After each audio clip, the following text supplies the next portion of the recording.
चलो भाई, last time तक हम लोगों ने डिस्कस कर लिया था कि TIR एक राइट एंगल्ड आइसोसेलेस प्रिज्म से कैसे होता, मतलब मैंने ये बताया था TIR यानी कि टोटल इंटरनल रिफ्लेक्शन क्या होता है, क्रिटिकल एंगल क्या होता है, TIR की कंडीशंस क्या होती हैं, ये बता दिया था। उसके बाद हमने आपको बताया था TIR प्रिज्म से कराया जाता है। 3 प्रकार का प्रिज्म जिससे पढ़ना है हमें TIR। एक होता है 45 90 45 जिसको राइट एंगल्ड आइसोसेलेस प्रिज्म कहते हैं। दूसरा वाला जो प्रिज्म होता है उसे 60 60 60 यानी इक्विलैटरल प्रिज्म कहते हैं। ठीक है, तीसरा वाला था 30 90 60 यानी राइट एंगल्ड प्रिज्म। आई बात समझ में? तो जो पहला वाला प्रिज्म है यानी कि कौन सा वाला 45 90 45, इसे टोटल रिफ्लेक्टिंग प्रिज्म कहते हैं। ठीक है, इसे क्यों कहते हैं टोटल रिफ्लेक्टिंग प्रिज्म, ये भी हमने क्लियर किया था कि अगर इस प्रिज्म की किसी भी फेस के ऊपर परपेंडिकुलरली लाइट गिरेगी तो लाइट अंदर तो चली जाएगी, फेस से अंदर चली जाएगी लाइट, लेकिन जस्ट सामने जो साइड पड़ेगी उस पर डेफिनेटली उसका क्या हो जाएगा, TIR टोटल इंटरनल रिफ्लेक्शन हो जाएगा। आई बात समझ में? ठीक है, तो आज हम लोग यही से देखेंगे कि TIR इस प्रिज्म से कैसे होता है। एक क्वेश्चन डेफिनेटली आपको रे डायग्राम बनाने का जरूर आएगा। ठीक है, तो चलिए हम लोग पढ़ेंगे TIR through a right angled isosceles prism that is 45 90 45 prism. ठीक है, ये 3 प्रकार से यूज होता है। ठीक है, मैं लिखता हूं, आप लोग भी साथ साथ लिखिएगा। By this prism, TIR takes place by the following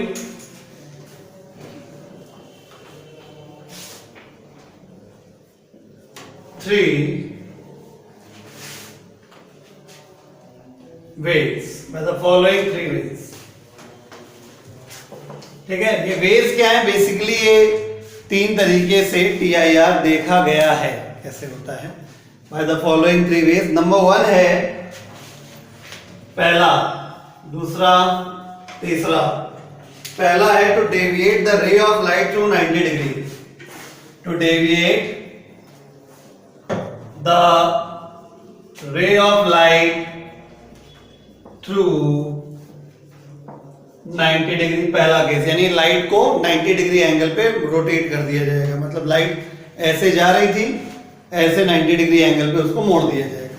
ठीक है, दूसरा है to deviate the ray of light through 180 degree, to deviate the light या to deviate the ray of light, the ray of light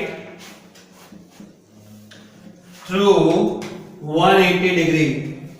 अगला है to erect an inverted image without producing deviation in its path. अब ये diagram बनाएंगे तो समझ में आएगा। To erect an inverted image, to erect an inverted image without producing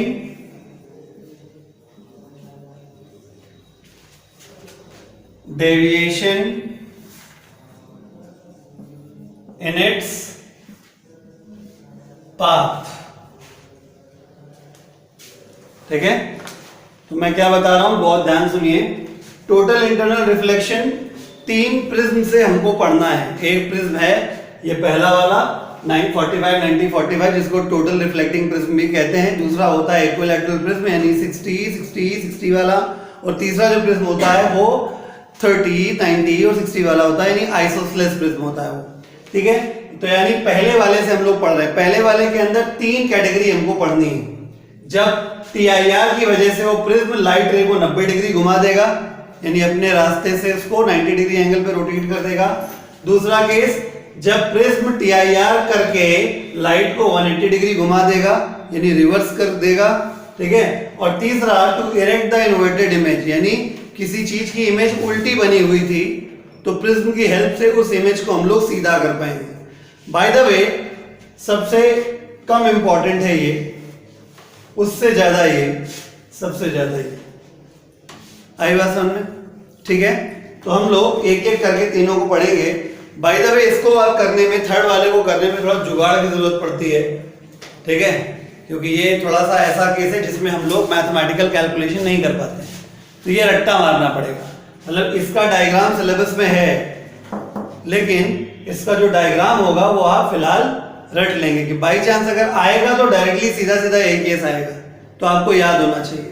otherwise ये दो तरीके बहुत प्रॉपरली अच्छे से समझे जा सकते हैं और बड़े आराम से डायग्राम बनाया जा सकता है। आज हमारा ऑब्जेक्टिव यही है कि हम लोग TIR जब होता है तो डायग्राम जैसे बनाया जाता है वो बना पाएंगे कि नहीं बना पाएंगे, ठीक है।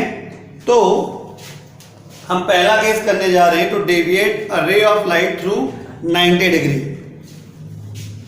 इसको अब कर रहे हैं, टू डेविएट अ रे ऑफ लाइट थ्रू 90 डिग्री। चलिए पहला केस हम लोग पढ़ने जा रहे हैं, number 1, to deviate a ray of light through 90 degree, यानी रे ऑफ लाइट को 90 डिग्री पे घुमाना है। बहुत आसान तरीका है। इस केस में क्या होगा, बाय द वे आपको ऐसे क्वेश्चन करने को नहीं आएगा, आपको बाकायदा एक डायग्राम दिया जाएगा और उस डायग्राम में आपसे कहा जाएगा कि इस डायग्राम को आप दोबारा कॉपी पे ड्रॉ करिए और इमर्जेंट रे और जैसा भी है इसका रे डायग्राम प्रॉपरली आप बनाइए, ठीक है। हम आपको समझा रहे हैं, मान लीजिए प्रिज्म ऐसे रखा हुआ है, जो ये प्रिज्म है ये अंडरस्टूड है, अगर ये टोटल रिफ्लेक्टिंग प्रिज्म है तो ये 45 45 ये 90 हुआ। इसमें एक लाइट रे जो है वो ऐसे मान लो आपको गिरा दी गई, मतलब क्वेश्चन ऐसे दिया गया, इमेजिन करिएगा, ठीक है।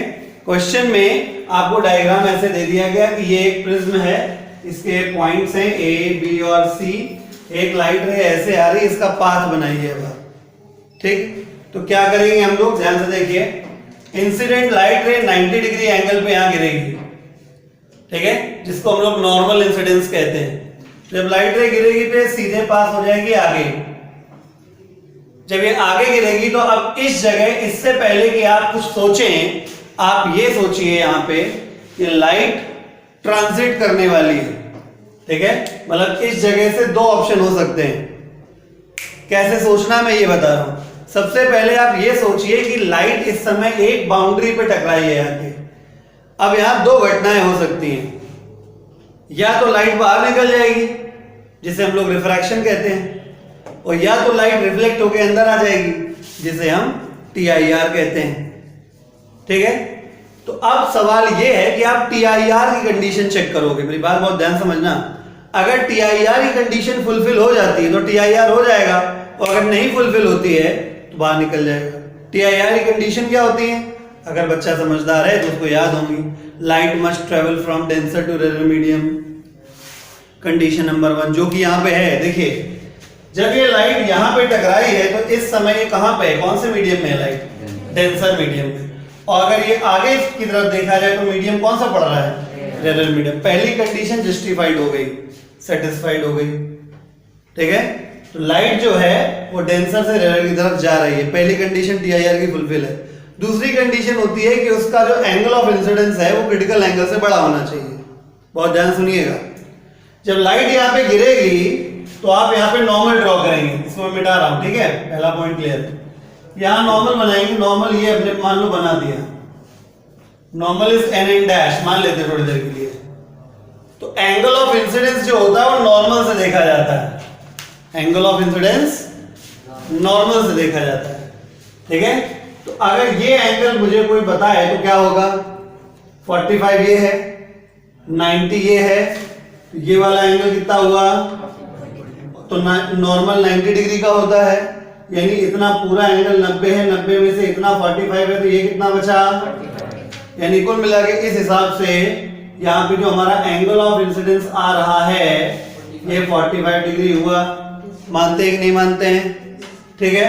अब माय डियर यहां भी देखिए, क्योंकि 45 डिग्री बड़ा होता है 42 डिग्री से, राइट? और 45 डिग्री यहां पे एंगल ऑफ इंसिडेंस है और 42 डिग्री क्रिटिकल एंगल होता है। बात को ध्यान समझिए, क्योंकि 45 डिग्री 42 से बड़ा है तो 45 क्या है आई और 42 क्या है थीटा सी। यानी इस जगह पे क्या हो रहा है, angle of incidence critical angle से बड़ा है।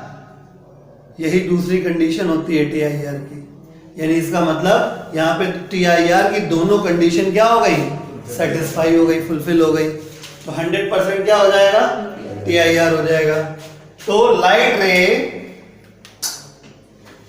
टीआईआर, अब देखिए टीआईआर कितना समझ गए, टीआईआर होगा। अब टीआईआर कराने में क्या करना है, ध्यान दीजिएगा। आपको यह ध्यान रखना है कि जो रिफ्लेक्टेड रे बनाइएगा उसका एंगल ऑफ रिफ्लेक्शन जो होगा, यानी नॉर्मल के साथ जो एंगल बनेगा वो भी एंगल कैसा बनना चाहिए, आई के बराबर ही बनना चाहिए, क्योंकि रिफ्लेक्शन की कंडीशन होती है angle i equal to angle r. बात समझ में आई? तो अगर एंगल आई 45 डिग्री है तो एंगल आर भी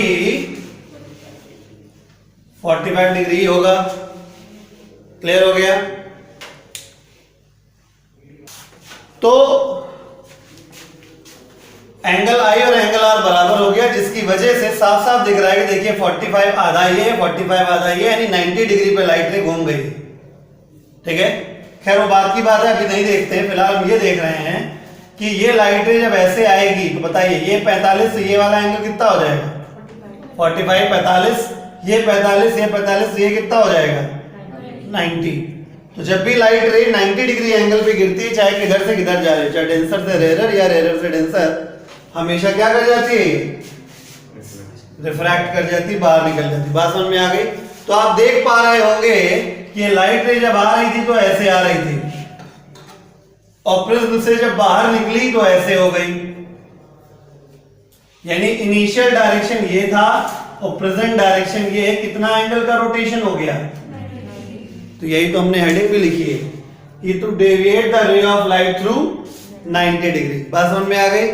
ठीक है, इससे फर्क क्या पड़ता है, ये पेरिस्कोप पे यूज किया जाएगा।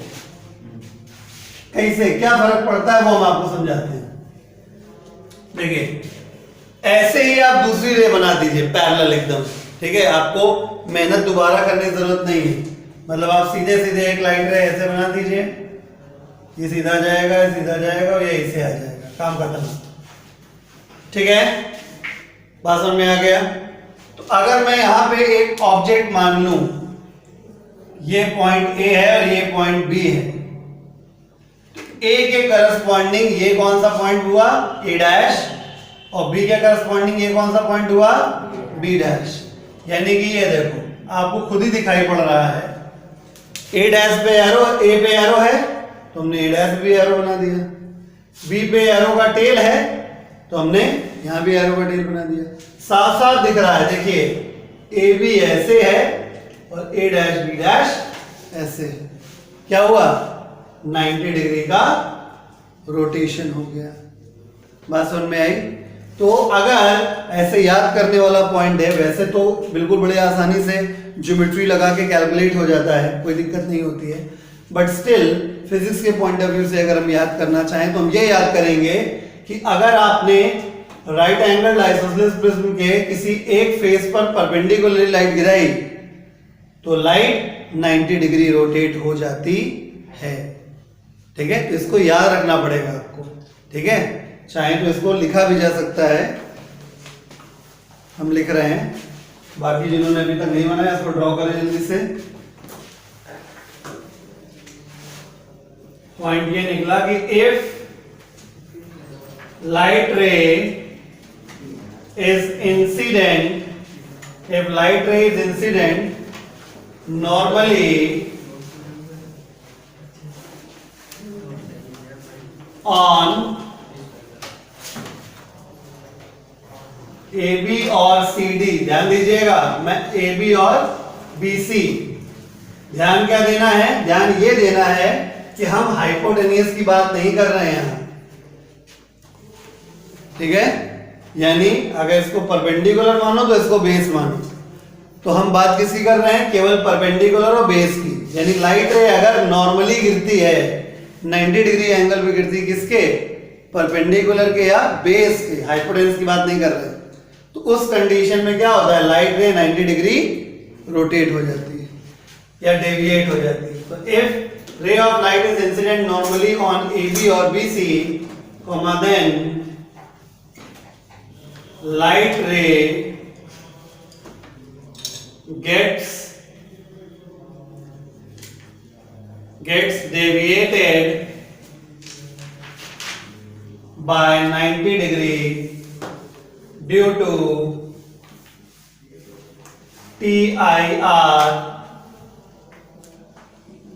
in the prism। कौन सा प्रिज्म, वो आपको दिखाई दे ही रहा है, कॉपी। अब हम लोग सेकेंड केस पढ़ेंगे। तो deviate the ray of light through 180 degree, to deviate the ray of light through 180 degree, to deviate the ray of light through 180 degree. अब इसमें कौन सा क्या सिचुएशन है, इसमें सिचुएशन है कि हम लाइट रे को हाइपोटेनियस के परपेंडिकुलरली इंसिडेंट कराएंगे। यानी बच्चे को याद होना चाहिए कि अगर ये वाला प्रिज्म है और अगर हम परपेंडिकुलर और बेस के परपेंडिकुलरली नॉर्मली लाइट गिराते हैं तो 90 डिग्री रोटेट होती है। लेकिन अगर लाइट तुमने ऐसे डाली, ठीक है, तो क्या होगा, 180 डिग्री का रोटेशन होगा। तो आइए उसको ड्रॉ करके देखते हैं। ठीक है, इसमें अमेंडमेंट अभी जो भी आखिरी में स्टेटमेंट आएगा उसमें हम कर देंगे। देखिए, तो प्रिज्म हम फिर से वैसे ही बना रहे हैं। कंसेप्ट आता होगा तो आपको रटना नहीं पड़ेगा, सी पार्ट आपको रटना पड़ेगा क्योंकि उसमें ऐसी मैथमेटिकल कैलकुलेशन है जो थोड़ी सी दिक्कत कर सकती है। ठीक है, तो चलिए मान लेते हैं कि एक लाइट है, चलो एंगल बना दें सारे पहले। ये 45 डिग्री का एंगल है, ये 90 डिग्री का एंगल है, ये 45 डिग्री का एंगल है। यहां पे लाइट रे ऐसे आ रही है नॉर्मली, लाइट रे is incident normally on the surface. ठीक है, बहुत ध्यान समझिएगा। अब क्या होगा बताओ, लाइट रे 90 डिग्री पे गिरी तो सीधे सीधे पार होना था, ये तो तय हो गया। अब पहली कंडीशन चेक करना है कि कहीं लाइट का मुंह डेंसर से रेयर की तरफ तो नहीं है। तो जवाब है हाँ, क्योंकि यहाँ पे डेंसर है और ये रेयर है, लाइट का मुंह डेंसर से रेयर की तरफ है। पहली कंडीशन जस्टिफाई हो गई। अब बात करते हैं दूसरी कंडीशन की कि क्या क्रिटिकल एंगल से बड़ा है एंगल ऑफ इंसिडेंस। तो इसके लिए पहला कदम आपको उठाना पड़ेगा नॉर्मल ड्रॉ करने का। जब नॉर्मल ड्रॉ हो जाएगा पहला N1, तो आपको ये जो एंगल मिलेगा नॉर्मल के साथ, वो एंगल होगा एंगल ऑफ इंसिडेंस। इसी की वैल्यू चेक करनी है कि 42 से बड़ी है या 42 से छोटी है या 42 के बराबर है, 42 डिग्री, क्योंकि हमको सब कुछ ग्लास का लेके चल रहे हैं। आई बात समझ में? तो यहाँ पे जो एंगल ऑफ इंसिडेंस बनेगा वो कितना होगा, 45 डिग्री का। बिल्कुल सही। यहाँ पे फिर से देखिए, अगर ये 45 है, ये 90 है, तो ये भी 45 होगा, तो ये बचा वाला एंगल भी कितना हो जाएगा, फिर 45। मैं फिर से वैसे बताऊंगा, क्योंकि 45 डिग्री जो होता है वो बड़ा होता है 42 डिग्री से, और 45 डिग्री यहाँ पर एंगल ऑफ इंसिडेंस है और 42 डिग्री क्रिटिकल एंगल। इसका मतलब यहाँ भी वही घटना घटित हो गई। कौन सी वाली, TIR वाली। तो TIR जब होगा तो लाइट रे उतने ही एंगल से रिफ्लेक्ट होगी। देखिए, एंगल ऑफ इंसिडेंस 45, तो रिफ्लेक्टेड भी नॉर्मल के साथ कितना बनाएगा, 45। ये 45 से बचा वाला एंगल कितना हो गया, 45। ये पूरा यहाँ ऐसे 90 डिग्री हुआ, ये 90 में से ये 45, तो ये बचा 45, 45 90, तो ये कितना हो गया, 45। अब यहाँ देखिए, इस वाले केस में 2 बार TIR होता है, पिछले वाले केस में सिर्फ 1 बार TIR हुआ था। आएगा समझ में? तो यहाँ पे फिर से एक बार देखो, मैंने आपसे क्या कहा था, जब पिछला वाला बता रहे तो मैं आपको बता रहा था बहुत अच्छे से कि अगर लाइट किसी बाउंड्री पे टकराए तो हमेशा चेक करो कि कहीं TIR तो नहीं हो रहा। तो देखिए, एक बार लाइट फिर से बाउंड्री पे है, और लाइट का अब क्या करना है, चेक करना है कि ये TIR में है कि नहीं है। तो सबसे पहली बात, ये डेंसर से रेयर की तरफ मूव किए हुए है, पहली कंडीशन फुलफिल्ड है। दूसरी कंडीशन क्रिटिकल एंगल वाली, क्या ये हो रहा है, एक बार और चेक कर लेते हैं। इसको करने के लिए आपके पास कोई तरीका नहीं है, आपको इसी मेथड पे जाना पड़ेगा। नॉर्मल ड्रॉ कर दिया हमने, अगर ये 45 है तो ये 45, ये 45 है, ये 90 है तो ऑब्वियसली ये 45 है। अगर ये 45 है तो ये वाला एंगल भी कितना हो गया, 45 डिग्री, जो कि एंगल ऑफ क्या हुआ, यानी फिर से कंडीशन फुलफिल्ड हो गई, यानी डेंसर से रेयर की तरफ जा भी रहा था और angle of incidence critical angle से बड़ा हो भी गया। तो यहां भी क्या हो जाएगा, TIR।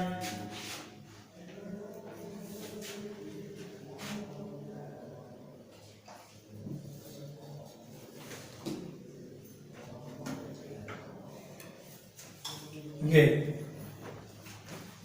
ठीक है। तो अगर ये 45 है तो एंगल ऑफ रिफ्लेक्शन में क्या हो जाएगा, 45 डिग्री, ठीक है। ये 45, ये 45, तो ये क्या हो गया, 90 डिग्री, समझ गए ना। ये 45 है तो ये वाला एंगल 45 है, ये 45 है, ये 45 है, तो बचा वाला एंगल 90 डिग्री हो गया।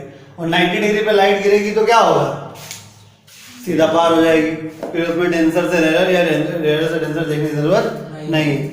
अगर आप अंधेरे नहीं है तो साथ साथ देखें, यहाँ पे क्या आप ये देखिए कि लाइट ऐसे आ रही थी, अब ऐसे जा रही है, ऐसे आ रही थी अब ऐसे जा रही, मतलब इंसिडेंट पाथ ये, रिफ्लेक्टेड पाथ और ये बाद में जाने वाला पाथ ये, इन दोनों के बीच का एंगल कितना हो गया।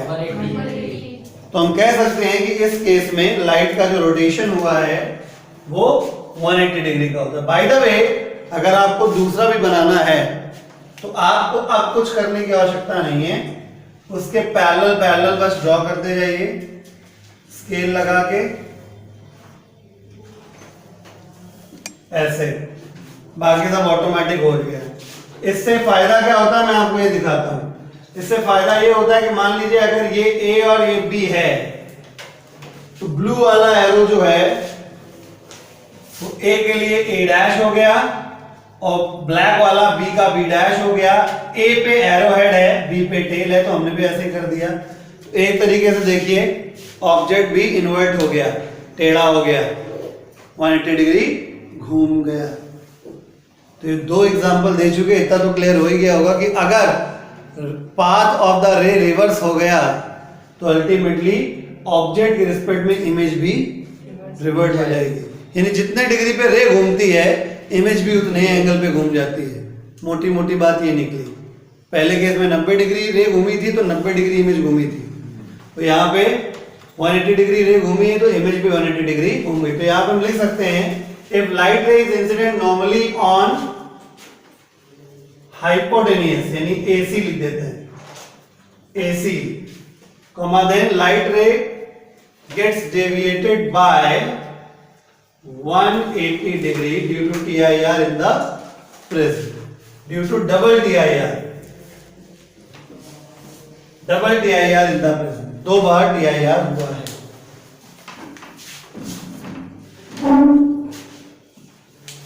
कॉपी कर लीजिए।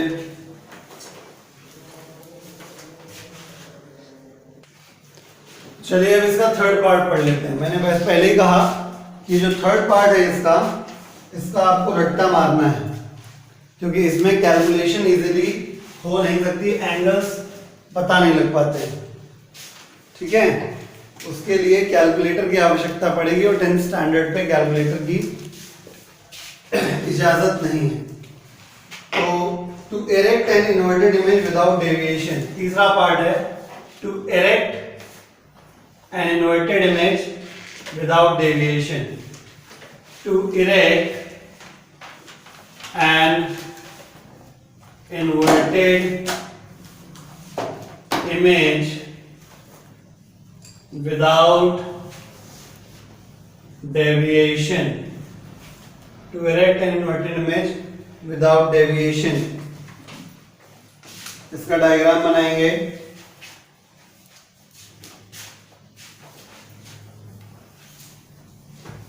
तो तो नॉर्मली तो दोनों केस हो गए। देखिए पहले केस में हमने बताया कि जब परपेंडिकुलर और बेस के नॉर्मली लाइट गिरे, दूसरे केस में बताया जब हाइपोटेन्यूस के नॉर्मली गिरे। तो नॉर्मल वाले सारे केस हो गए, ठीक है। इसका मतलब अब ये जो तीसरा केस आया है वो नॉर्मल वाला केस नहीं है।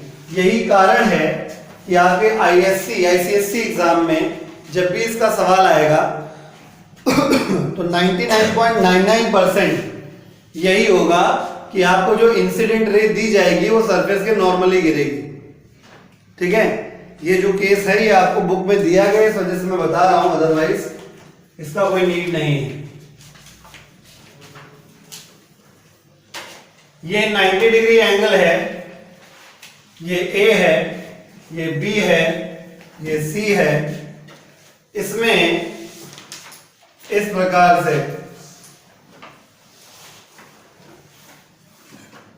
ये P है, ये Q है, ये इन्वर्टेड है पहले से। इसको हमें 90 45 45 यानी आइसोसेलेस राइट एंगल प्रिज्म की हेल्प से इसको सीधा देखना है, इसको सीधा देखना है। तो इसका डायग्राम कैसे बनता है मैं आपको समझा देता हूं। कैसे बनाना है मैं याद कराने का प्रयास करूंगा। ऐसे लाइट रे ले जाइएगा, इस वाले फेस के पैरेलल निकाल दीजिएगा, याद करने में आसान हो जाएगा। ऐसे, ठीक है, बता रहा हूं। फिर दूसरी लाइट रे यहां से ऐसे ले जाइएगा और वैसे ही इसके पैरेलल कर दीजिएगा। अब आगे समझिएगा, इसको जब रिफ्लेक्ट कराइएगा तो इसके सामने वाले पॉइंट से ज्वाइन कराइए, मतलब स्केल रख के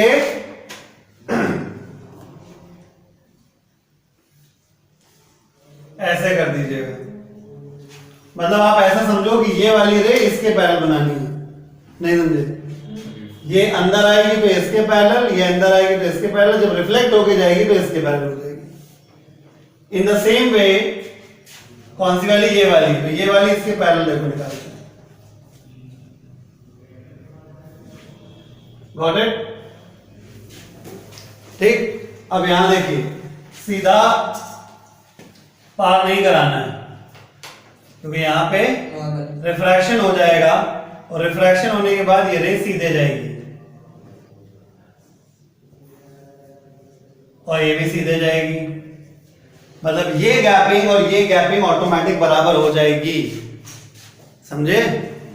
ये गैपिंग और ये गैपिंग ऑटोमेटिक बराबर हो जाएगी। तो देखिए P वाली जो रे है वो यहां पहुंच गई P डैश, और Q वाली जो रे है वो यहां पहुंच गई Q डैश। तो P पे एरो बनाया था तो मैं P डैश पे एरो बना देता हूं। ये देखो, पहले इसका सर नीचे था, इसका सर पकड़ से उठ गया है। आई बात समझ में? ठीक है। तो मैं आपको ये तो यहां पे नहीं बता पाया कि TIR यहां पे हुआ है तो कैसे हुआ है, ठीक है, क्योंकि यहां पे एंगल निकाल पाना थोड़ा सा मुश्किल काम हो जाता है, उसके लिए कैलकुलेटर चाहिए जो कि आपको अलाउड नहीं है। लेकिन क्योंकि आपके सिलेबस में है इसलिए मैंने इसको दूसरे तरीके से आपको बताने का प्रयास किया। कैसे याद करना है आप समझ गए होंगे, ठीक है। लाइट रे यहां से आई, रिफ्रैक्ट हुई, ऐसे चली गई। कैसे चली गई? इसके जस्ट पैरेलल, इस वाली साइड के just parallel. In the same way दूसरी रे का भी यही हाल हुआ। दोनों जब बेस पे टकराएंगी तब TIR कराएंगे। बेस मतलब सॉरी हाइपोटेन्यूस पे, जब हाइपोटेन्यूस पे टकराएंगे तब TIR कराना है। जब TIR कराना तो ऐसे रे लेके जाना कि वो इस वाली साइड के पैरेलल हो जाए, ठीक है। फिर ये रिफ्लेक्टेड रे भी देखो इस वाली साइड के पैरेलल हो गए। फिर जब बाहर निकालना तो फिर से उसको पैरेलल कर देना। जब आप ऐसा करोगे तो आप देखोगे कि इधर की गैपिंग और इधर की गैपिंग बराबर है। तो इससे हुआ ये कि Q वाला एरो जो था वो नीचे पहुंच गया और जो P वाला रे था वो ऊपर पहुंच गया। तो ये जो हमारा इन्वर्टेड इमेज बनी थी वो क्या हो गई? इरेक्ट हो गई। ये हमारी थी inverted image. This was the inverted image और ये हो गई इरेक्ट इमेज।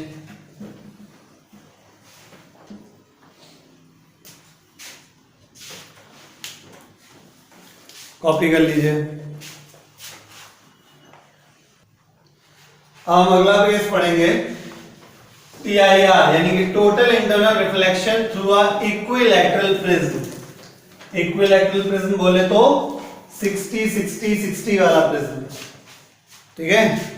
तो हेडिंग डालेंगे TIR through an equilateral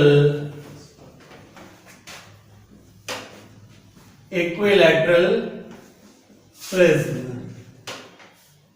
ठीक है, यानी कि 60 डिग्री 60 डिग्री 60 डिग्री प्रिज्म।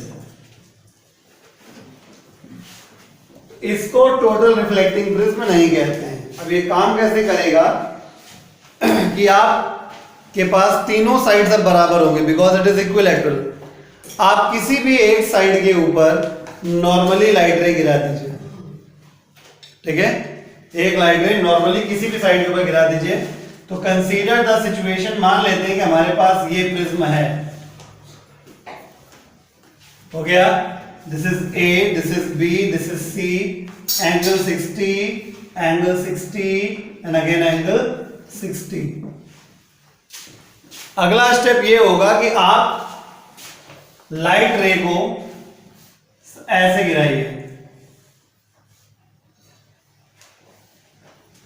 ठीक, जितना ऊंचाई से हो सके गिराइएगा, ठीक है। बाद में हम बताएंगे कि नीचे से गिराने में क्या दिक्कत है, ठीक है। तो आपने खूब ऊंचाई से 90 डिग्री पे जब आप लाइट को गिराएंगे, light ray will pass undeviated, right. और लाइट यहां देखिए बाउंड्री पे आके टकराई, फिर खतरा। 90 डिग्री पे आई तो कोई बात नहीं, अंदर आ गई कोई समस्या नहीं है, बट जैसे यहां पे टकराई यहां खतरा। चेक करना पड़ेगा दो कंडीशन, पहला कहीं रेयर से डेंसर से रेयर में तो नहीं जा रही है, तो जवाब आया हाँ, ठीक है, ये डेंसर मीडियम है और लाइट जब यहां पे टकराएगी तो ये बाहर निकलने की कोशिश करेगी, तो यानी कहां जाने की कोशिश करेगी, रेयर मीडियम में। आई बात समझ में? पहली कंडीशन सेटिस्फाई हो गई। दूसरी कंडीशन पे आ जाओ। दूसरी कंडीशन ये है कि क्या angle of incidence critical angle से बड़ा है। इसके लिए आपको एंगल ऑफ इंसिडेंस पता होना चाहिए, उसके लिए आपको क्या ड्रॉ करना पड़ेगा, नॉर्मल। यहां पे हमने ड्रॉ किया नॉर्मल, ये हो गया नॉर्मल। जब नॉर्मल ड्रॉ हो गया, ठीक है, तो इंसिडेंट रे नॉर्मल के साथ जो यहां पे एंगल बनाएगी उसे एंगल ऑफ इंसिडेंस कहेंगे। अब सवाल उठता है कि है कितना, तो जवाब आया 60 डिग्री। कैसे 60, ये 90, ये तो 30 बचा, ये बोलो, चलो लिखिए दे 30 डिग्री। अगर 30 ये पूरा 90 ये, तो क्या ये 60 नहीं हो गया? अगर ये 60 डिग्री है, ठीक, अगर ये 60 डिग्री है तो 60 डिग्री पे रिफ्लेक्शन भी होगा।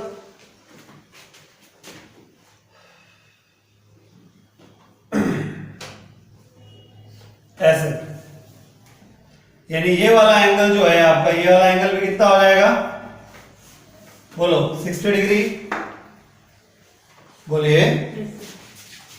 अगर ये एंगल 60 है तो ये एंगल कितना हुआ, छूट जाएगा जो ये है 30 और ये है 60 कॉर्नर वाला। चलो मैं यहां लिख दे रहा हूं, अगर ये 60 ये 30 तो ये कितना,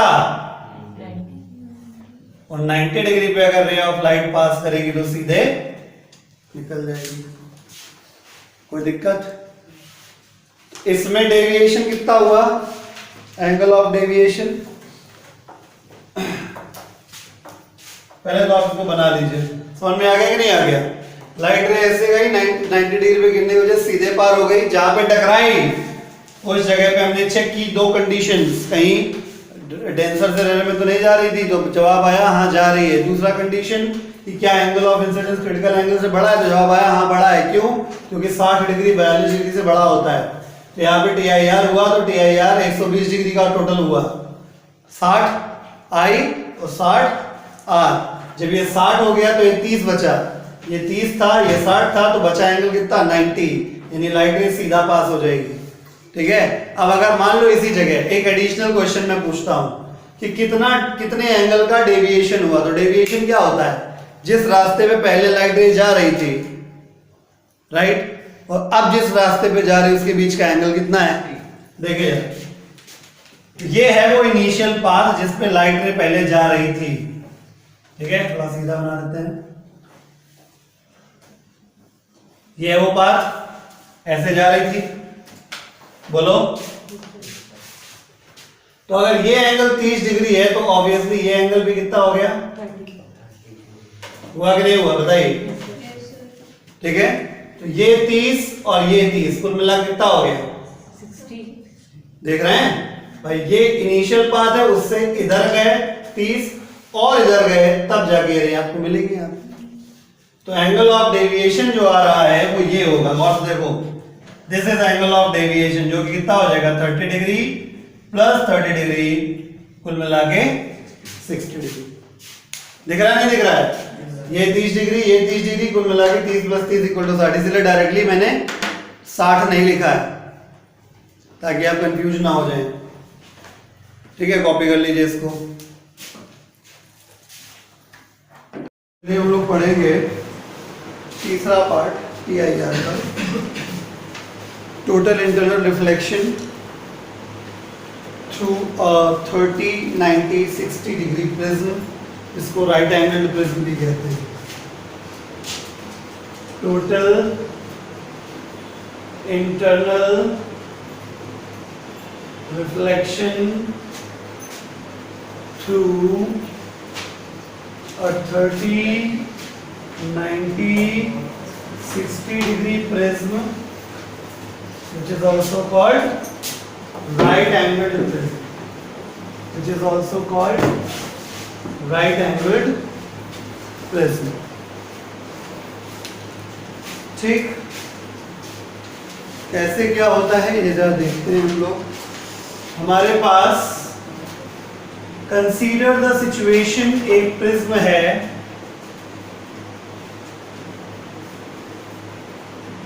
ये A है, ये B है, ये C है, ठीक है। इसमें हम लाइट रे इंसिडेंट कराते हैं। कैसे, पहले तो ये बात समझिए कि ये वाला एंगल 30 डिग्री होगा, ये वाला एंगल 60 डिग्री होगा, और जो रे ऑफ लाइट है वो ऐसे मान लीजिए इंसिडेंट हुई। अब ये जब सरफेस पे नॉर्मली इंसिडेंट होगा तो लाइट रे सीधे पास कर जाएगी। जब लाइट यहाँ पे गिरेगी तो इस जगह बनेगा क्या, नॉर्मल। ठीक है भाई, यहाँ पे लाइट गिरी कोई फर्क नहीं पड़ता, 90 डिग्री एंगल पे है तो सीधे पास हो जाएगी। अब जब यहाँ गिरी तो फर्क पड़ता है, क्योंकि लाइट का जो ओरिएंटेशन है वो डेंसर से रेयरर में जाने की तरफ है। इस जगह पहली कंडीशन जो है वो TIR की फुलफिल हो गई है। इस वजह से हम लोग यहाँ पे रिस्क नहीं ले सकते। ऐसा हो सकता है कि रिफ्लेक्शन हो जाए और ऐसा हो सकता है कि रिफ्रैक्शन हो जाए। तो अगर ये 90 डिग्री है, ये 60 है, तो ये 30 हुआ। अगर ये 30 हुआ तो ये एंगल I जो है वो 60 डिग्री हो गया। ठीक है, और क्रिटिकल एंगल कितना होता है 42 डिग्री। तो अगर 42 डिग्री क्रिटिकल एंगल है तो एंगल ऑफ इंसिडेंस बड़ा हुआ उससे। इसका मतलब यहाँ पे क्या हो जाएगा, TIR टोटल इंटरनल रिफ्लेक्शन।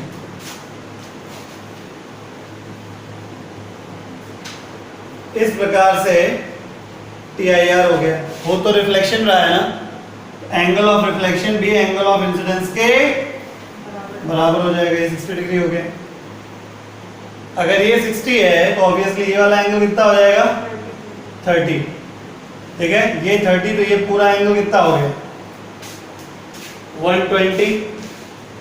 और ध्यान समझिएगा भाई, यहाँ पे देखिए फिर से, यहाँ फिर मसला हो गया।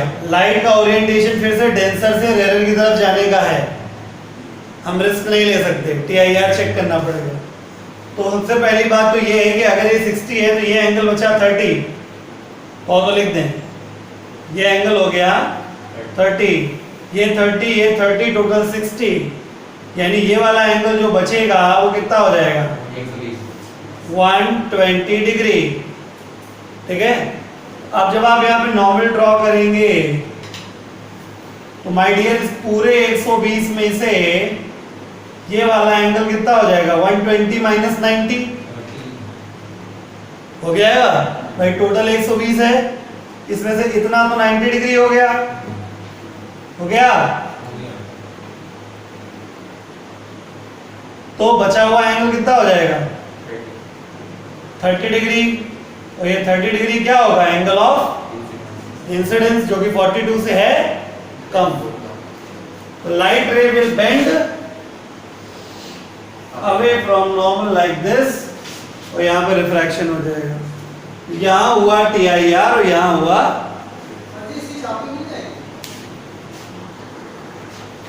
चलिए, इसी वाले प्रिज्म में 3 अजीब बातें हैं जो कि बहुत ध्यान में रखनी है।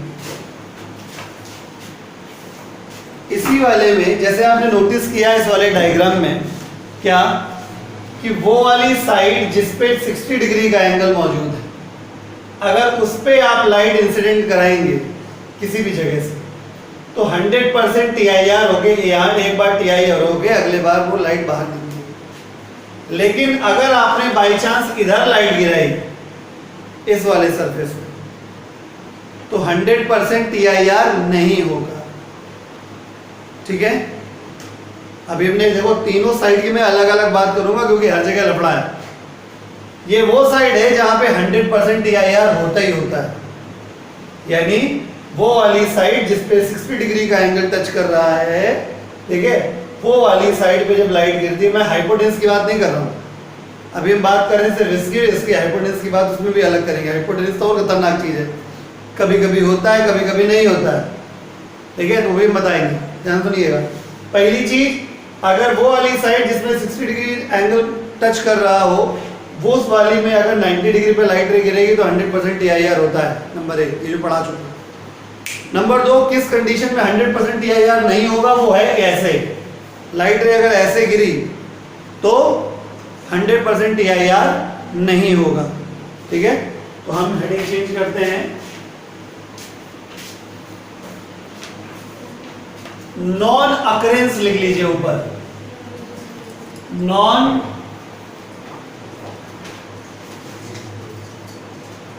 occurrence of total internal reflection through a 30, 90, 60 degree prism। तो नॉन अकरेंस जो लोग याद कर लेंगे उनके लिए भी ठीक है, और जो लोग के प्रैक्टिस में होगा ये सब करना तो वो प्रैक्टिस कर लेंगे। देखिए, ये है 60 डिग्री, ये है 30 डिग्री, ये है A, ये है B, ये है C। लाइट रे आएगी ऐसे, तो नॉर्मली इसके ऊपर इंसिडेंट हुई, नॉर्मली इंसिडेंट होगी तो डेफिनेटली आर पार चली जाएगी। जब ये आर पार जाएगी तो यहाँ पे हम लोग क्या ड्रॉ करना पड़ेगा? नॉर्मल। ये 90, इस 30, तो ये क्या हो जाएगा? 60। अगर ये 60 तो ये कितना हो जाएगा? बोलो, 30 डिग्री। तो एंगल ऑफ इंसिडेंस कितना मिल गया है तुमको? 30 डिग्री। 30 डिग्री 42 से छोटा होता है बड़ा? छोटा, यानी TIR की कंडीशन फेल हो गई।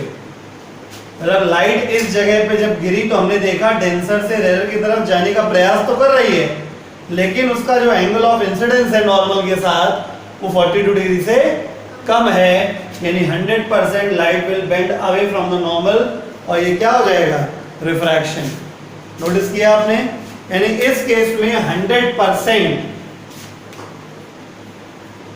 TIR नहीं होगा। 2 केस डिस्कस कर दिए इस वाले प्रिज्म में। इस वाले फेस पे गिरेगा तो 100% TIR होगा 90 डिग्री पर, और इस वाले पे 90 डिग्री पे अगर राइट गिरे 100% नहीं होगा। अब देखते हैं इस हाइपोटेन्यूज वाले पे। ठीक है, इसमें दोनों चीजें होती हैं, एक कंडीशन पे होता है और एक कंडीशन पे नहीं होता है। हम लोग देखेंगे इसको।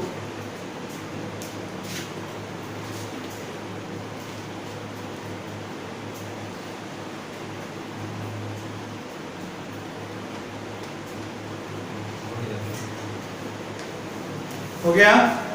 Next is exceptional case.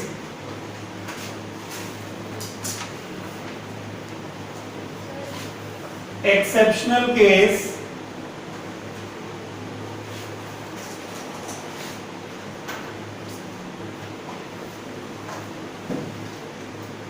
exceptional case of total internal reflection through a 30, 90, 60 degree prism। और ध्यान समझिएगा, दोनों डायग्राम में साथ साथ बनाता हूं तो आपको एनालिसिस करने में मदद मिलेगी। ये रहा हमारा एक प्रिज्म और ये रहा दूसरा। ये हो गया A, ये हो गया B, ये हो गया C, ये 90 डिग्री, ये हो गया A, ये 90, ये B, ये C। अब करना ये है कि ये 60 डिग्री पहले पूरा लिख लेते हैं, ये 30 डिग्री, ठीक है, ये 60 डिग्री, ये 30 डिग्री। अब इमेजिन ये करना है कि लाइट जो है ऐसे गिरी है, इसमें बहुत ध्यान समझिएगा, और एक केस में लाइट ऐसे गिरी है। बात को समझो। इस वाले केस को चलो सॉल्व करते हैं। अगर ये 90 डिग्री पे यहां पे गिरी है तो लाइट रे सीधे पार करेगी, ठीक है। तो लाइट इस जगह जब गिरेगी तो लाइट डेंसर से रेयर जाने के मूड में तक रहेगी। तो अगली कंडीशन चेक कर लेते हैं। अगली कंडीशन तभी चेक कर पाओगे जब पहले तुम नॉर्मल ड्रॉ कर लोगे। जब तुमने नॉर्मल ड्रॉ किया तो ये 30 है, ये 90 है, ये 60 है, तो एंगल ऑफ इंसिडेंस कितना हो गया? यहाँ पे हो गया 30 डिग्री। तो 30 डिग्री लेस देन 42, तो यहाँ पे क्या हो गया? रिफ्रैक्शन, यानी इस केस में TIR नहीं हुआ। आइए इधर देखते हैं। जब 90 डिग्री पे तुमने लाइट इधर गिराई इसमें ऐसे,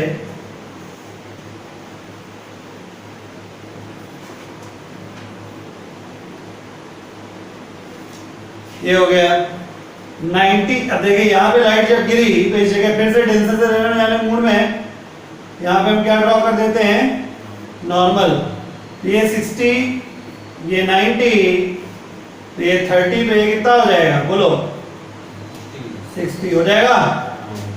हो गया भाई, ये 90, ये 60, तो ये कितना हुआ? 30। तो 30 के बगल वाला 60। अब 60 इज मोर देन 42, TIR हो गया। इस केस में TIR हो गया तो ये ऐसे जाएगा। अब ये 60 तो ये भी 60 हो गया, ये 60 तो ये कितना हो गया? 30। तो ये लाइट रे यहाँ पे फिर से देखिए डेंसर से रेयर जाने के मूड में एक बार फिर नॉर्मल बनाया गया। 90 है, 30 है, 60 है, तो ये कितना हो गया? एंगल ऑफ इंसिडेंस 30 हो गया, जो कि लेस देन क्रिटिकल एंगल है। तो अब लाइट रे बाहर। इस केस में एक बार TIR हुआ, इस केस में नो TIR, और इसमें मान लो यस TIR।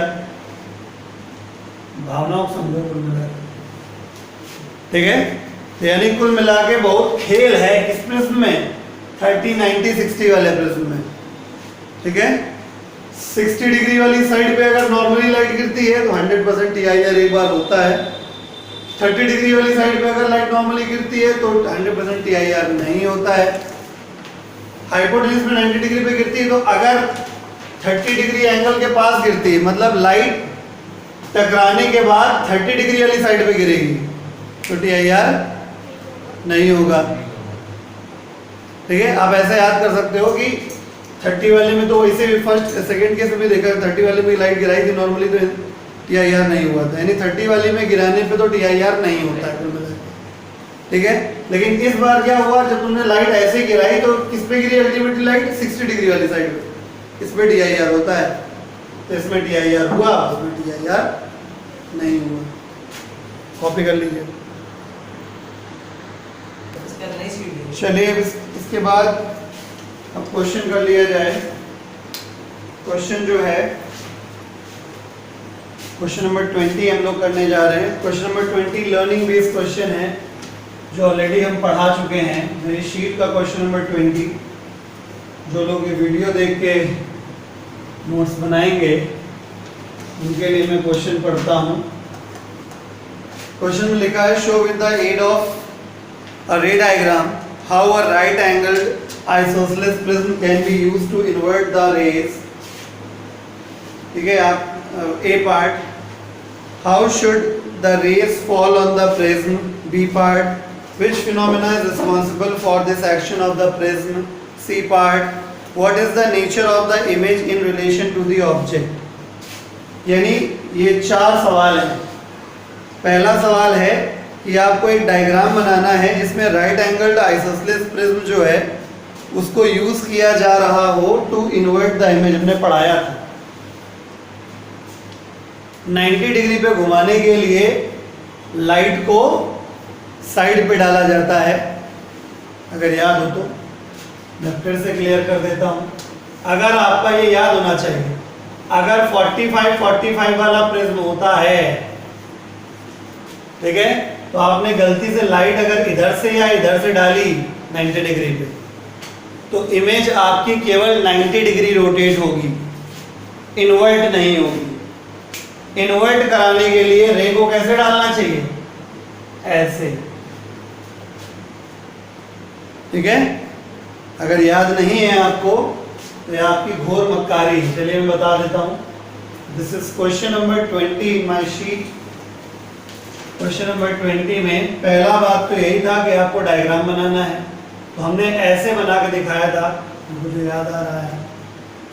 ये 90 डिग्री था, ये 45 डिग्री है, ये 45 डिग्री है। एक लाइट रे ऐसे आई, तो जब ये लाइट रे 90 डिग्री पे ऐसे गिरेगी, ये ऐसे जाएगी। जब यहाँ पे ऐसे जाएगी तो इस जगह पे डेंसर से रेयर जाने के मूड में है, तो हम यहाँ पे नॉर्मल ड्रॉ कर देंगे। ये 45 हो जाएगा, तो ये एंगल भी क्या हो जाएगा 45, जो कि क्या है हमारा एंगल ऑफ इंसिडेंस, जो कि 42 डिग्री से बड़ा है। तो इतने ही एंगल पे हमारा क्या हो जाएगा TIR, टोटल इंटरनल रिफ्लेक्शन हो जाएगा। यानी 45 डिग्री का एंगल ये बन जाएगा, और ये 9, इसका मतलब 45 ये 45 ये, तो 90 डिग्री बनाते हुए इधर पहुंच गया। जब यहाँ पे पहुंचेंगे तो फिर वही कहानी हो गई आपके साथ, ठीक है ना। नहीं क्लियर हो रहा तो ये 45 है, तो ऑब्वियसली ये भी 45 हो गया। ये 90 45 तो ये भी कितना हो जाएगा 45, ये 45 तो ये वाला भी 45, तो एंगल ऑफ इंसिडेंस फिर से 45 हो गया, तो ऐसे हो जाएगा। क्लियर, ये 45, ये भी 45, ये 45, ये 45, तो ये 90 सीधा आर पार हो गया। ठीक है, इसी के जैसी एक रे और बना दो, एक रे का पैटर्न। नहीं समझे? ठीक है, इसका तात्पर्य ये हुआ कि अगर ये हमारा ऐसे था AB, तो A वाला घूम के यहाँ पहुंच गया A' और B वाला घूम के यहाँ पहुंच गया B', ये ऐसे बन गया। तो आपकी जो इमेज है वो क्या हो गई, इन्वर्ट हो गई। ए पार्ट इसमें सवाल में पूछा गया है। अब चलो ए पार्ट पे आते हैं। ए पार्ट पूछा गया है how should the rays fall on the prism. तो डायग्राम में दिख रहा है normally on the larger side. ठीक है, तो ए पार्ट का आंसर हो जाएगा normally on the hypotenuse of the prism. Normally on the hypotenuse of prism. Hypotenuse of the prism. Which phenomena is responsible for the action of prism? Total internal reflection. पूरा लिखिएगा, total internal reflection. C part, what is the nature of the image in relation to the object।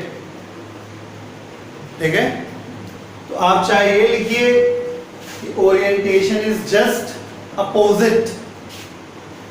Orientation, इसका orientation ऐसे, इसका orientation ऐसे।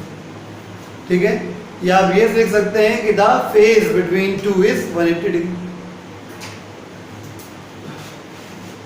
The phase between them will be 180 degree, 180 degree का angle है। Question number 20 हो जाने के बाद हम क्वेश्चन नंबर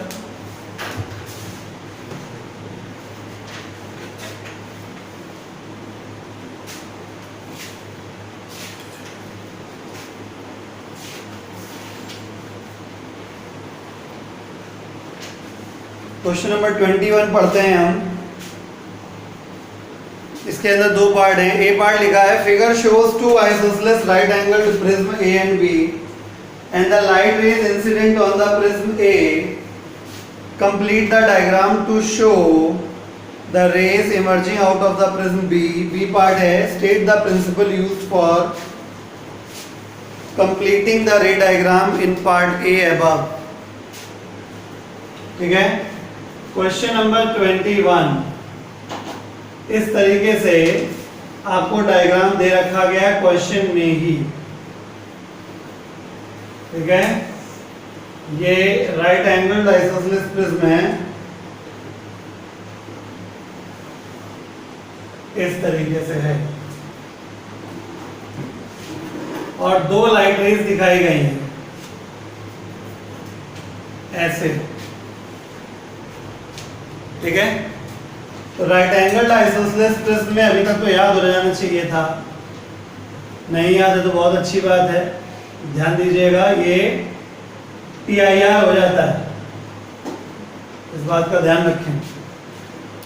ये प्रिज्म A है और ये प्रिज्म B है। लाइट रेज ऐसे आएंगी, यहाँ टकराएंगी। जब यहाँ टकराएंगी तो एंगल ऑफ इंसिडेंस ध्यान रखिएगा, ये 45 डिग्री है, ये 90 डिग्री है, 45 डिग्री आप कैलकुलेट कर लीजिएगा। 45 डिग्री निकलेगा एंगल ऑफ इंसिडेंस, जो एक क्रिटिकल एंगल से ज्यादा होगा। जब लाइट यहाँ गिरेगी तो फिर से आर पार चली जाएगी। जब ऐसे हो जाएगा तो यहाँ पे फिर से एंगल ऑफ इंसिडेंस कितना मिलेगा? 45 डिग्री। ठीक है। तो ये यहाँ पे फिर से क्या हो जाएगा?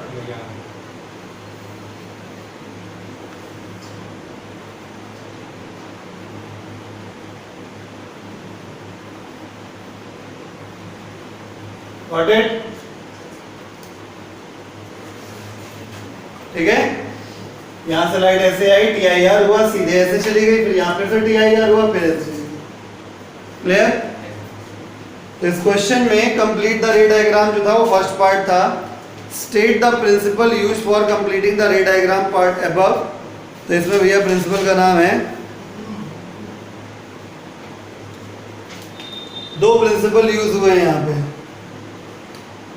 पहला प्रिंसिपल क्या है कि when light ray falls normally at any surface it passes undeviated, पहला principal.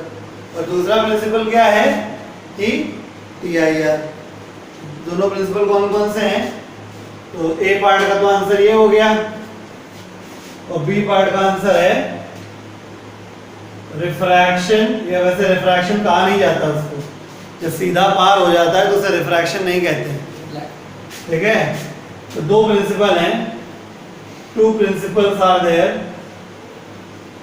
To principles are there. पहला, if angle I is equal to 0 then angle R is also 0। दूसरा, if I is greater than critical angle then TIR takes place। ठीक है।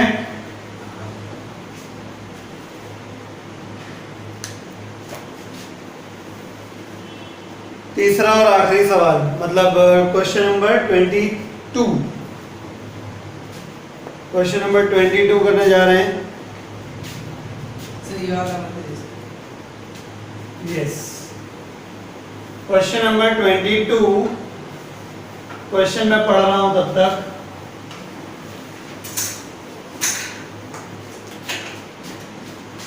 The critical angle for material of which the equi angular का मतलब equilateral prism. ठीक है।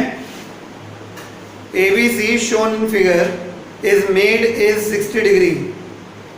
Critical angle जो है वो 60 डिग्री है। पहले क्वेश्चन पूरा पढ़ देते, दोबारा सुनिए फिर से। The critical angle for material of which the equiangular prism ABC shown is made, is 60 degree, full stop. A ray of light incident on the side AB of the prism is refracted along DE such that the angle it makes with the side AC is 150 degree and angle EDB is equal to 90 degree. Draw the path of the incident ray on side AB which travels along DE and also the path which the ray DE travels from the point E onwards. Diagram क्या है, पहले मैं diagram बना देता हूँ। Diagram ये है, ये इक्विएंगुलर यानी इक्विलैटरल प्रिज्म है। क्वेश्चन नंबर 22 कर रहे हैं हम लोग। ये 60 डिग्री हो गया, ये भी 60 डिग्री हो गया और ये भी 60 डिग्री हो गया। क्वेश्चन में जो दिया गया क्वेश्चन सिर्फ इतना दिया गया, ये एंगल 90 डिग्री है, ये पॉइंट डी है और ये पॉइंट ई है, और ये जो एंगल है वो 150 डिग्री है। इतना दिया गया है सवाल में। सवाल में इतना हिस्सा दिया गया। हमसे पूछा गया है कि जो आपकी रे है, इंसिडेंट रे ड्रॉ करिए और जो बाहर निकलेगी वो ड्रॉ करिए।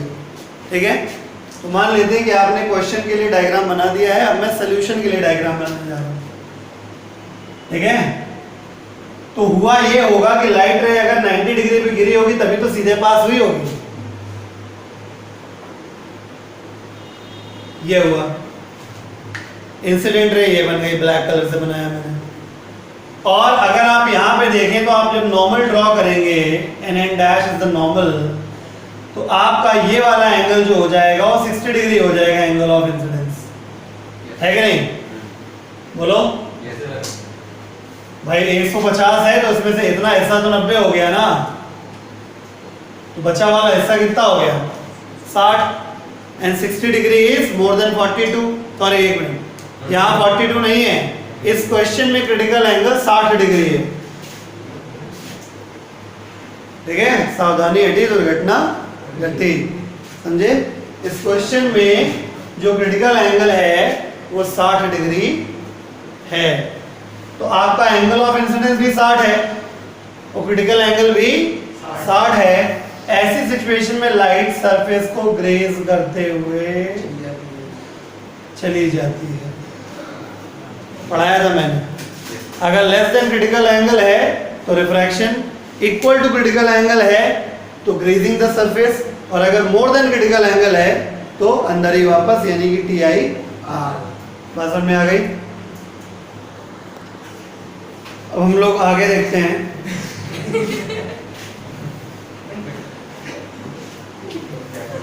चैप्टर 6 का B पार्ट होगा।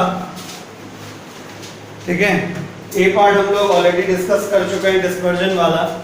ठीक है, तो हम लोग B पार्ट पढ़ेंगे। B पार्ट में जो है वो इलेक्ट्रोमैग्नेटिक स्पेक्ट्रम है। ठीक है, चैप्टर 6 का B सेक्शन शुरू करने जा रहे हैं। ठीक है, तो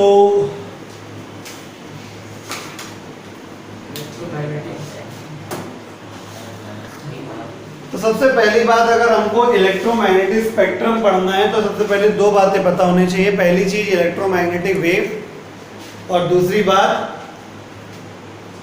स्पेक्ट्रम। सबसे पहले हम लोग जान लेते हैं इलेक्ट्रोमैग्नेटिक वेव्स क्या होती हैं। Electromagnetic waves, electromagnetic waves, electromagnetic waves क्या है? इलेक्ट्रोमैग्नेटिक वेव्स नाम से क्लियर है, ऐसी वेव्स जिसमें इलेक्ट्रिक फील्ड और मैग्नेटिक फील्ड दोनों का कंपोनेंट पाया जाता है, दोनों की प्रॉपर्टीज पाई जाती हैं, उसे हम इलेक्ट्रोमैग्नेटिक वेव कहते हैं। By the way 10th class के स्टैंडर्ड में इलेक्ट्रिक फील्ड और मैग्नेटिक फील्ड बहुत ज़्यादा नहीं पढ़ाए गए हैं, but future point of view से मैं आपको एक डेफिनेशन बोल रहा हूँ। ठीक है, इसका नाम इलेक्ट्रोमैग्नेटिक वेव क्यों है, इलेक्ट्रोमैग्नेटिक वेव इसका नाम इसलिए है क्योंकि इसमें इलेक्ट्रिक फील्ड और मैग्नेटिक फील्ड दोनों के कंपोनेंट पाए जाते हैं।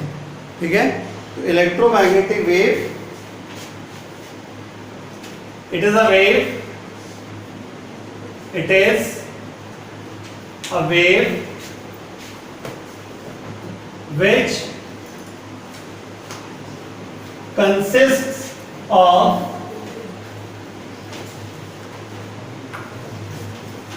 components of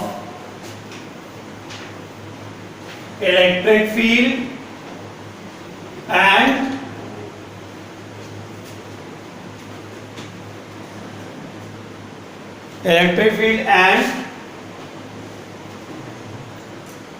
magnetic field. ठीक है, अगर थोड़ा जानना चाहते हो तो हम दिखा सकते हैं इसका पिक्चर आपको। बाय द वे आपके सिलेबस में नहीं है बट स्टिल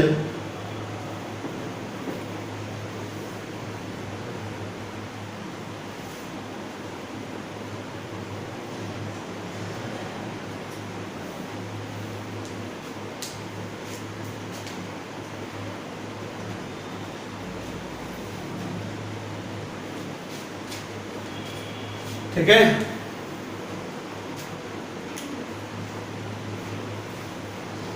चाहें तो इसको ड्रॉ करें और चाहें तो ना करें, कोई दिक्कत वाली बात नहीं है। बस हम आपको दिखाना चाह रहे हैं कि इलेक्ट्रिक फील्ड हम किस बिहाफ पे कह रहे हैं कि इलेक्ट्रोमैग्नेटिक वेव में इलेक्ट्रिक फील्ड और मैग्नेटिक फील्ड दोनों के कंपोनेंट होते हैं। और इस डायग्राम की हेल्प से आप ये भी बिना शक के कह पाएंगे आज के बाद कि लाइट एक ट्रांसवर्स वेव होती है। ठीक है, ट्रांसवर्स वेव का कैरेक्टर आपको दिख रहा होगा यहाँ पे।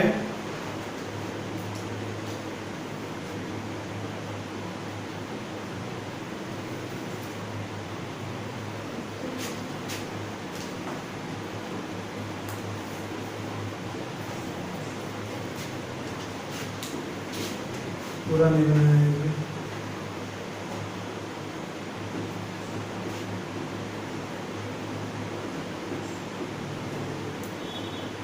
ये। अब कौन सी चीज क्या है बता देते हैं। 3D फिगर है ये जो ब्लू वाले वाइब्रेशंस हैं ये इलेक्ट्रिक फील्ड को रिप्रेजेंट कर रहे हैं। ये जो ब्लैक वाले वाइब्रेशंस हैं, चलो ऐसे बना देते हैं।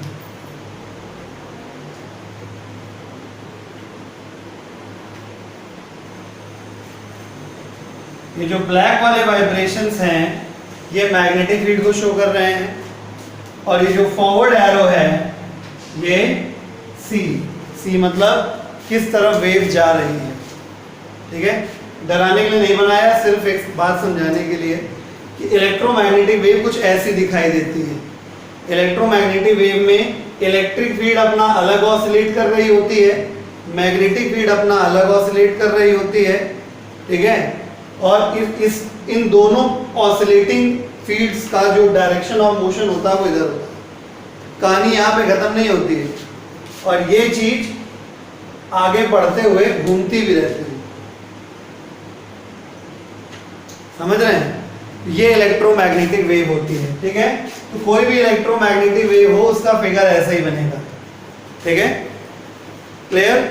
तो हम बस ये डायग्राम बना के आपको सिर्फ इतना समझाना चाहते थे कि कोई इलेक्ट्रोमैग्नेटिक वेव जो होती है वो इलेक्ट्रोमैग्नेटिक वेव आखिर किस बिहाफ पे कहलाती है, क्यों उसे इलेक्ट्रोमैग्नेटिक वेव कहते हैं। तो फिगर देख के थोड़ा सा आइडिया लग रहा होगा कि इसमें कुछ कंपोनेंट है वेव का, ट्रांसवर्स वेव का, जो कि इलेक्ट्रिक फील्ड को रिप्रेजेंट करता है। कुछ कंपोनेंट है जो मैग्नेटिक फील्ड को रिप्रेजेंट करता है। इस वजह से हम कह सकते हैं कि ये एक इलेक्ट्रोमैग्नेटिक वेव है। इसमें अगर कोई आपसे पूछे, मान लीजिए कोई इलेक्ट्रोमैग्नेटिक बोल दिया जाए कि लाइट एक इलेक्ट्रोमैग्नेटिक वेव है, आपसे कोई पूछे कि ऐसा क्या होता है खास जिससे कोई लाइट हमारी आंखों को सेंसेशन दे पाती है, तो आप उससे कहेंगे ये। इलेक्ट्रिक फील्ड, ये है वो कारण जिसकी वजह से हमें दिखाई देता है। अगर इलेक्ट्रिक फील्ड वेक्टर ना हो इलेक्ट्रोमैग्नेटिक वेव के अंदर लाइट में, तो फिर हमको दिखाई नहीं देगा। आई बात समझ? खैर ये बहुत आगे की बातें हो गई। ठीक, फिलहाल आप इतना समझ गए what is an electromagnetic wave. Electromagnetic wave is a wave which has both the components, that is the component of electric field and the component of magnetic field, both are transverse in nature and both are also perpendicular to each other. Electric field का vibration अगर ऐसे ही से हो रहा है ऊपर नीचे, तो इनका ऐसे ही से होता है लेफ्ट राइट, यानी दोनों का ओरिएंटेशन क्या है 90 डिग्री के एंगल पे। कहाँ है ऐसे बनेगा, ऐसे आई बात में? ठीक है, तो अब सवाल उठता है कि क्या इलेक्ट्रोमैग्नेटिक वेव सिर्फ एक होती है? तो नहीं भैया, इलेक्ट्रोमैग्नेटिक वेव्स को उनकी प्रॉपर्टीज के आधार पे बांटा गया है। तो इससे बहुत सारी वेव्स निकल के आई हैं, अपने सिलेबस में हैं 7। ये बात बहुत ध्यान समझिएगा। बहुत सारी इलेक्ट्रोमैग्नेटिक वेव्स होती हैं, ठीक है, अपनी सबकी प्रॉपर्टी अपनी अलग अलग होती है। जैसे कोई भयंकर रेडिएशन होता है जिससे कैंसर टिश्यूज का खात्मा किया जाता है। कोई ऐसा होता है जो बोन स्कैन करने के काम में आता है। कोई ऐसा होता है जो दिखाने के काम में आता है, जिसकी वजह से हम देख पाते हैं। कोई ऐसा होता है जिसकी वजह से कम्युनिकेशन में इजी हो पाता है ना? तो बात समझ रहे हैं ना? मतलब प्रॉपर्टीज के आधार पे इलेक्ट्रोमैग्नेटिक वेव्स को कई पार्ट में तोड़ दिया गया है, ठीक है। On the base, next line से लिखेंगे, on the basis of properties comma electromagnetic waves can be